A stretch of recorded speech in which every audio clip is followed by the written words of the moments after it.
Friday afternoon, my boutique was alive with soft jazz and the pleasant hum of regular customers. I was helping a client choose a silk scarf when my phone buzzed.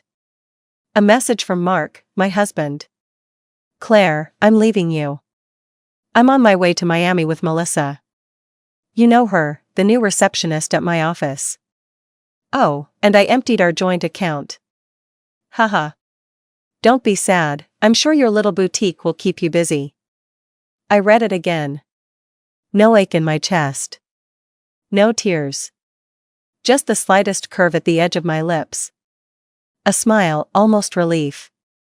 "That burgundy scarf suits you beautifully," I said, my hands folding the fabric with practiced grace.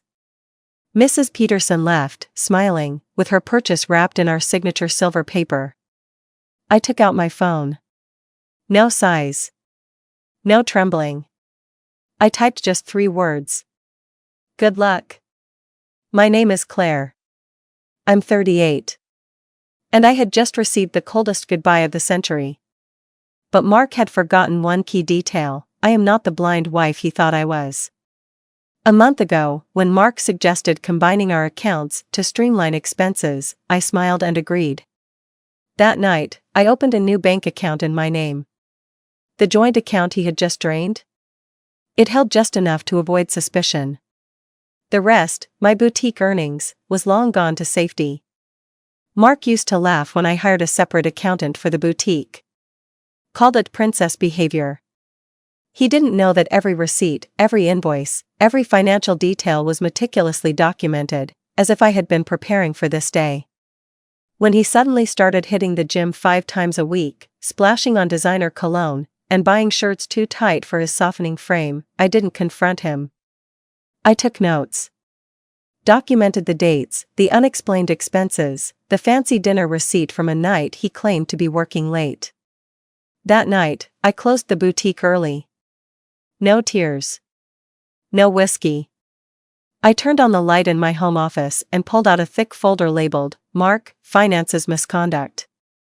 I called my lawyer, the one I'd met quietly several times over the last 2 months. "It's time," I said. "We're ready. I'll file the divorce papers first thing tomorrow." "Want him served in Miami?" I smiled. "Let him enjoy his victory a little first. Then serve him." 2 hours later, another text. "Don't bother begging. Melissa and I leave tomorrow. I'll send for my things later." I didn't reply. Instead, I called the credit card company. "Mrs. Harrison speaking. I need to report fraud and cancel a card immediately. Can you identify the transactions in question? I have texts from my husband admitting he used our joint card to book travel for himself and his mistress. Can you send us those messages?" "I have everything." The representative's tone sharpened, professional but with a hint of satisfaction. "Transactions cancelled. Airline tickets voided. Hotel reservation deleted." Then came his last message. "Don't worry about the house. You can stay until you find something more manageable." I laughed out loud. The house he assumed was ours had been left to me by my grandmother. In my name. Long before our marriage. I poured a glass of good wine, the one I'd saved for a special occasion. Tonight qualified. By the time Mark and Melissa woke up for their big Miami getaway, their world was already unraveling. They likely didn't notice the cancellation email from the airline until they were halfway to the airport. Nor did they expect their hotel booking at the Royal Palm to vanish. But it had. Quietly. Efficiently. Meanwhile, I was enjoying my Saturday morning coffee in peace. The boutique was closed that weekend. I'd planned it weeks in advance for inventory checks. Or, more accurately, for contingencies. I called my lawyer with an update. She chuckled when I told her about the credit card cancellation. "Well played," she said. "Want me to proceed with the asset freeze?" "Yes. Time to start tightening the net." By noon, Mark's frantic text started. "What the hell did you do? The airline canceled our tickets. The hotel says we don't have a reservation. Fix this." I silenced my phone. The boutique's success was no accident. I had spent the past decade building it, every purchase, every business move, every inventory decision. While Mark had called it a hobby, I had built an empire in waiting. The boutique's books were clean, audited, and separate. Every dollar accounted for, every transaction traceable to me, and only me. By evening, I received a call from Mark's mother. I almost let it go to voicemail. But curiosity won. "Claire, dear. Mark told us what's going on. He says you're being vindictive, something about credit cards and sabotaging his trip?" I placed the call on speaker and continued folding new stock. "Did he also tell you he emptied our joint account?" A long pause. "He said he had no choice. That you'd been distant. Controlling." "I have text messages," I said calmly. "Do you want to hear the one where he mocks my age, or the one where he brags about leaving me for someone half his age?" Silence again. He did sound unkind. I told him so. "I appreciate the call, Barbara. But my lawyer has advised limited contact with anyone on Mark's side until the proceedings begin. Goodbye." That night, Mark and Melissa checked into a budget motel outside the airport. Word travels fast. His sister Amanda messaged me. "They're staying at a dump. Guess first class didn't pan out?" He maxed out his personal cards too. I didn't respond. I was too busy reviewing final paperwork for Monday's emergency hearing. My lawyer was confident. "With the evidence you've collected, fraud, premeditation, theft, we'll freeze everything he hasn't already blown. And if his girlfriend keeps posting vacation selfies, even better.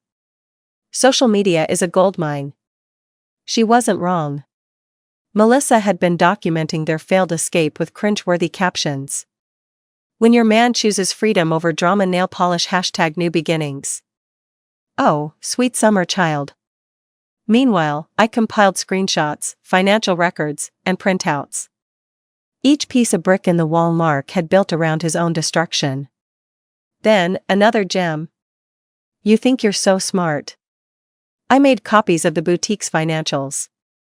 "Half of that business is mine." I sent the text to my lawyer. "Let him try," she said. "He'll learn fast that moral support isn't a legal asset." I sipped wine and smiled. Let him enjoy his motel pillows and microwave dinners. Monday would be his reckoning. Monday morning arrived with a mix of calm and quiet fury. I wore my sharpest navy pantsuit and walked into the courtroom with confidence. Mark, in contrast, looked like a man who'd tried and failed to dress the part, tight designer jeans, an ill-fitted blazer, and the same smugness he always wore when he thought he had the upper hand. Melissa wasn't with him. My lawyer presented our case in perfect sequence: text messages, financial records, credit card fraud, and all the meticulously documented misdeeds. The judge barely needed time to deliberate. "Mr. Harrison," the judge said, "you emptied your joint account, used shared credit to fund a romantic trip, and now claim half of a business you had no part in running. Your actions show deliberate financial misconduct." Mark tried to argue. Tried to feign hurt. Claimed I'd abandoned him emotionally, that he only wanted freedom. "You'll find freedom with a smaller bank balance," the judge replied dryly. "All shared assets are now frozen. Any funds you removed must be repaid within 24 hours. But it's gone. Then you'll need to figure that out." After the hearing, I walked past him without a word. The sound of my heels on the marble echoed with satisfaction. Over the following weeks, my boutique story became something of a local legend. Customers came in just to support me, many whispered their own stories of betrayal and resilience. Sales skyrocketed.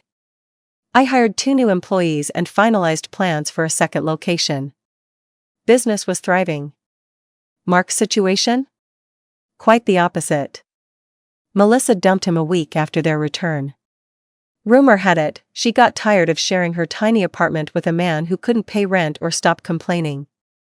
Her social media shifted from relationship selfies to empowering quotes about self-worth and fresh starts. Mark's work life crumbled too. His company's HR had launched an investigation into his relationship with Melissa. His anticipated promotion? Gone. His reputation? Tainted. His position? Eliminated during restructuring. Amanda, his sister, showed up at my boutique unexpectedly. "I owe you an apology," she said, touching a silk blouse. "We believed his lies. Thought you were the cold one. But then we saw the texts, and the receipts. I'm ashamed. I didn't hold it against her." Mark was a master manipulator, until he wasn't. Mark filed to contest the divorce settlement. Claimed the boutique was marital property. My lawyer laughed when she saw the filing. "He cited emotional support as an investment," she said. "As if standing in your way was contribution." Every claim was struck down. Every attempt to claw something back only made him look more desperate. Through the grapevine, I heard he tried online gambling. Got involved in a sketchy crypto scheme. Nothing stuck. Nothing worked. He eventually moved in with his parents. I framed his last text, "Have fun with your little shop," and hung it in my office, right below my latest business award. The boutique wasn't little anymore. Mark didn't take his losses quietly. Within weeks, he filed another petition, this time claiming he was coerced into the divorce. His lawyer, now his third in 2 months, tried to paint me as manipulative, suggesting I had plotted his downfall. He wasn't entirely wrong. But planning is not a crime, malice is. My lawyer shredded the accusations with ease. "Your Honor, this is a man who left his wife via text, emptied their account, and bragged about it. He's not a victim, he's reaping what he sowed." The judge didn't even ask for a recess. Petition denied. Mark was ordered to pay my legal fees.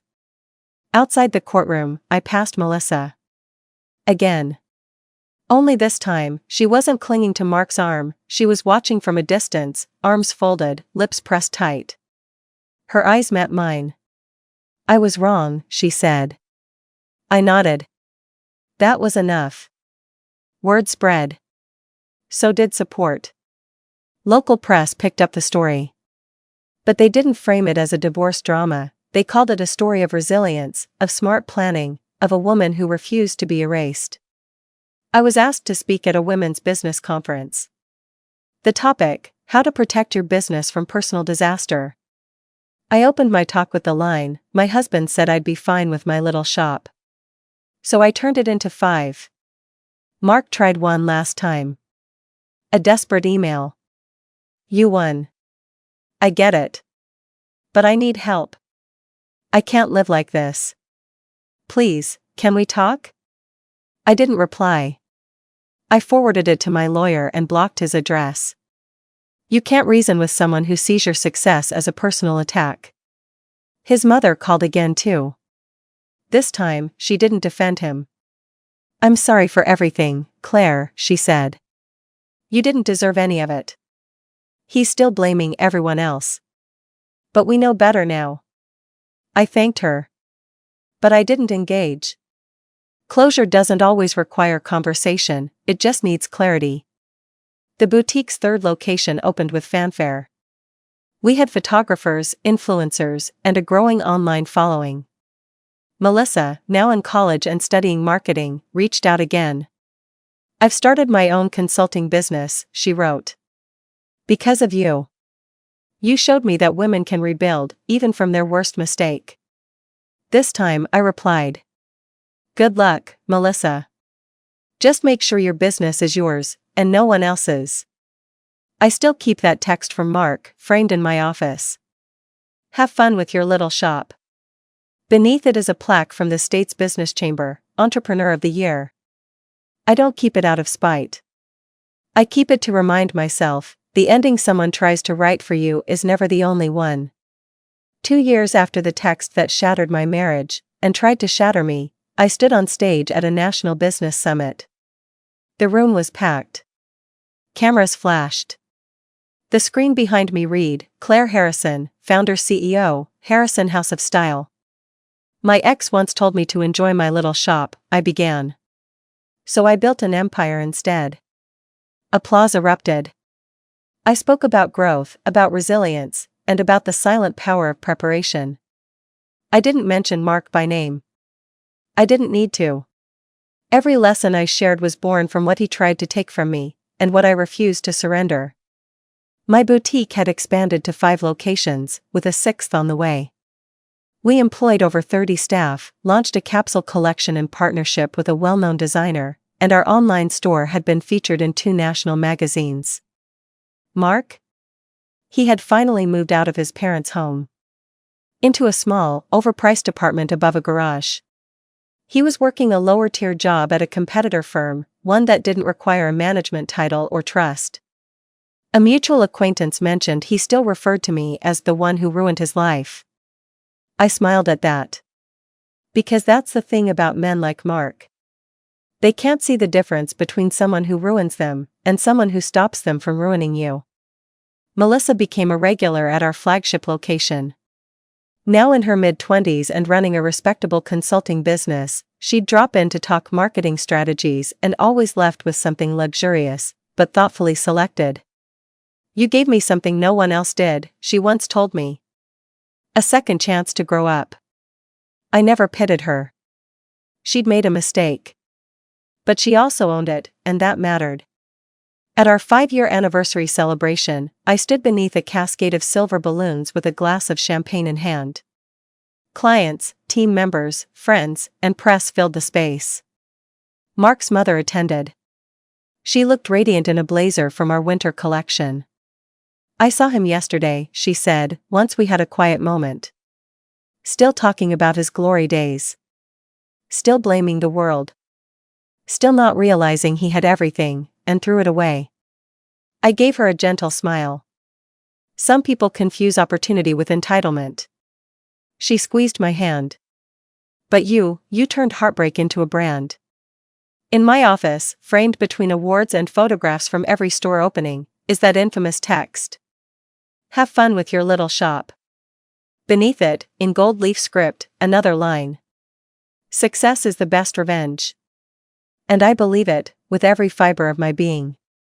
Because what started as a boutique built on dreams became a legacy built on strength.